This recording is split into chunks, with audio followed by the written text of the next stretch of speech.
Hi, it's Dr. Elisha Van Duzen with New Hope Chiropractic. In the United States alone, approximately 2 million Americans suffer from arch or heel pain each year, and heel pain is typically located on the underside of the heel and occasionally behind it too.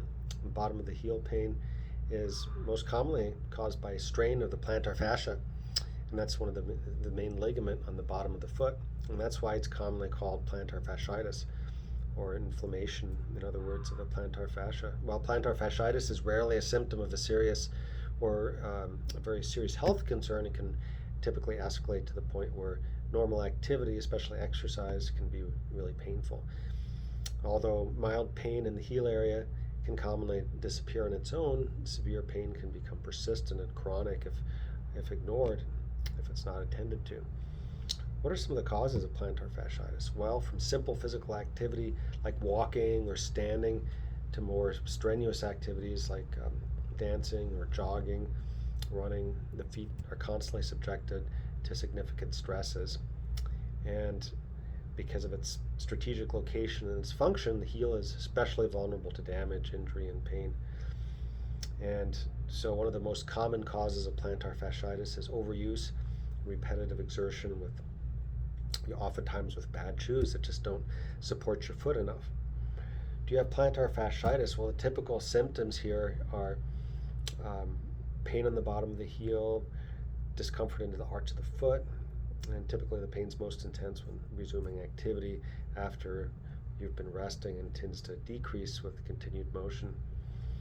And even though the pain sometimes disappears on its own gradually, it's important to have it looked after and taken care of. It can also worsen at the end of the day after long periods of standing or walking, and oftentimes you have swelling, inflammation, and stiffness, and other symptoms as well. So, surgery, that's a question I get asked quite often. Is that something I need? Well, most people don't require surgery. It's definitely something that should be a last resort and is not necessary typically. So what to do about plantar fasciitis? Well, you want to limit the activity that caused it in the first place. If you've been doing a lot of running, for example, and that's caused it, then you want to discontinue the running for a while.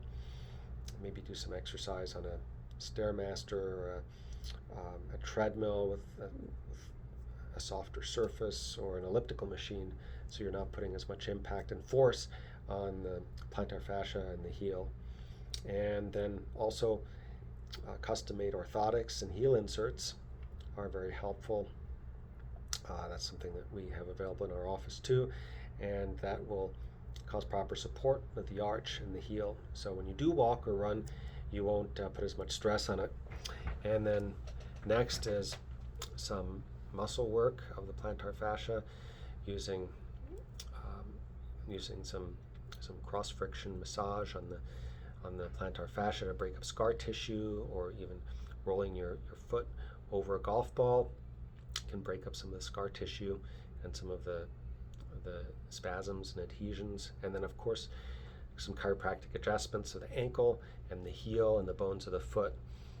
That will help realign those bones and put less stress on the ligaments and joints surrounding them. So that's something that we also work a lot with our clients in our office, is with regular adjustments of the feet. And then of course proper shoes will help as well, and inserts that you can put into different shoes, whether you're doing a lot of standing in